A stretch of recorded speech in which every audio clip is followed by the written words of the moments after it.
Amis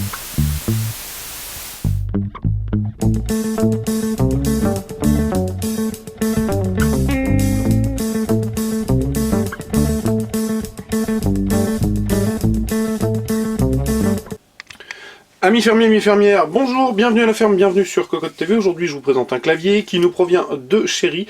Il s'agit du tant attendu MX Board 6.0 qui, vous allez le voir, est un clavier qui fait baver. Voilà, tout simplement, il n'y a pas d'autre mot. Enfin bon, je vais vous le présenter, il est caché, c'est fait pour entretenir le suspense.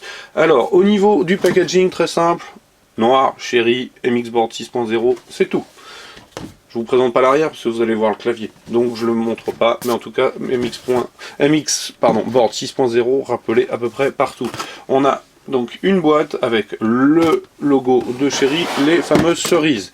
Donc dans le packaging, bien vous le voyez, on a un guide de l'utilisateur que je vais mettre de côté. On a un immense repose-poignet que je vais représenter ultérieurement parce que vous allez voir, il a un petit point assez sympathique et tananan, le clavier en lui-même, donc présenté et accompagné d'une housse de protection. Et vu le prix du clavier, 199 €, c'est nettement une bonne idée. Alors le clavier, bien vous l'avez sous les yeux, c'est simple, c'est beau. Je trouve ça magnifique, avec un châssis en grande partie en alu, c'est vraiment super joli, super bien travaillé, super bien fini.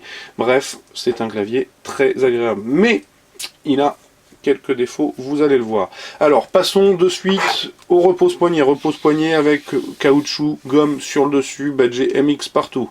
Avec un petit empiècement en métal Cherry. On retourne, on retrouve une pièce métallique maintenue par 4 vis. Et un nombre de patins incalculable pour la stabilité.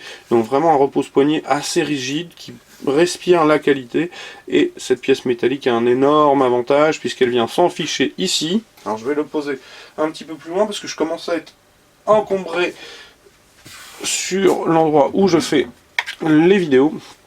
Voilà, je vous présente comme ça. Pourquoi? Parce qu'en fait ça va s'enficher en dessous et ça va être maintenu par la force de 2 aimants. Donc 2 aimants qui tiennent le repose-poignet, c'est tout simplement une excellente idée. Ça évite d'avoir des pattes qui se cassent. Donc vraiment génial. Alors le clavier, eh bien c'est simple, c'est super joli avec une plaque d'alu. Et vous le voyez, nous avons des touches au profil. Low profil, alors voilà le défaut, il est là, c'est-à-dire que ça devient automatiquement impossible de mettre un set de touches personnalisé sur ce clavier, puisque il faudra trouver des sets low profile et clairement il n'y en a pas. Donc c'est un peu le défaut immédiat de suite, mais pour le reste voilà, c'est un clavier super joli. Même la police pour laquelle a opté Cherry est sympa, sobre, à la fois moderne et en même temps qui sort un peu de l'ordinaire. Vraiment, je trouve que ce clavier est une réussite. Voilà, vous l'avez compris, donc je ne vais pas m'éterniser pendant 307 ans. Donc on a évidemment un rétroéclairage, vous avez vu, je l'ai branché, donc toutes les touches de fonction sont doublées par du multimédia, volume coupé, plus moins pour le volume. Ici, on a la gestion du rétroéclairage, ces 2 petits boutons, alors moins et plus, permettent d'augmenter de 1% seulement le rétroéclairage, enfin par pas 2%, donc c'est un peu longué. Ici on a la même chose mais par pas de 10%, ici on coupe définitivement. Là on peut accéder au système, mettre en pause, la touche Cherry qui va permettre de bloquer les touches Windows. Alors exemple concret, je vais faire ça, voilà, la touche Windows rouge est activée. Je recommence, elle est en bleu, elle est désactivée. Donc quelque chose de très simple. Ici on a morceau suivant, morceau précédent, lecture pause, morceau suivant. Donc on a tout ce qu'il faut pour avoir un clavier qui est à la page au niveau des fonctionnalités multimédia. On a un pavé numérique, donc vous le voyez en plus relativement compact, hein. On n'a pas particulièrement de châssis très épais. Donc, et une plaque d'alu avec ici des pans coupés.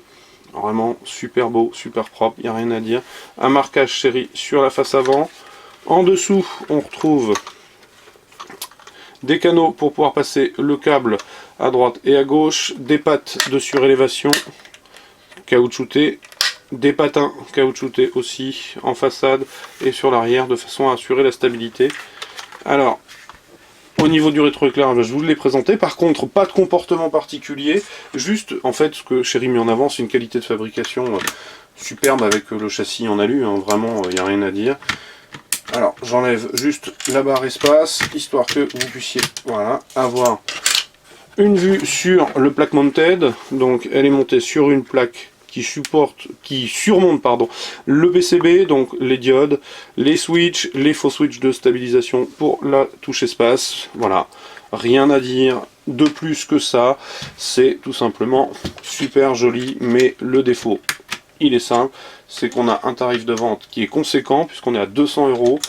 Maintenant, ça reste un des plus beaux claviers. Il propose aussi une fonctionnalité moderne qui se veut être un NK Roller complet et surtout un fonctionnement analogique de la façon dont est captée la touche, ce qui fait que techniquement vous pouvez presser toutes les touches que vous souhaitez. Normalement elles seront toutes prises en compte sans aucun blocage à aucun moment.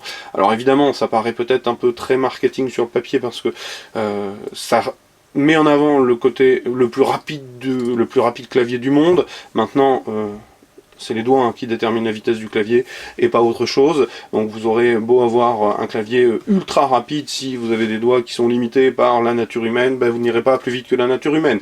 C'est un fait. Maintenant ça reste le plus joli clavier, le plus sympa à mon sens, hein. Certains pourront dire que c'est pas le cas et je les comprendrai tout à fait, ça reste un avis tout à fait subjectif et personnel, mais on a vraiment un super clavier. J'avais oublié de présenter le câble gainé qui se termine par un USB plaqué or, mais ça vous le saviez. Donc pour le coup ici on a un switch rouge, vous le savez aussi.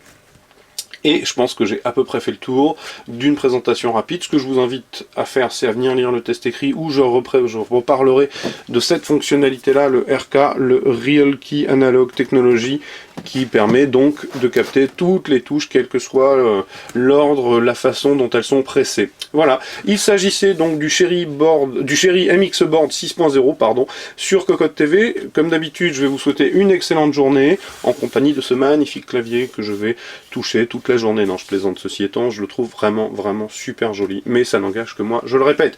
Donc, je vous dis comme d'habitude à très très bientôt et je vous dis au revoir.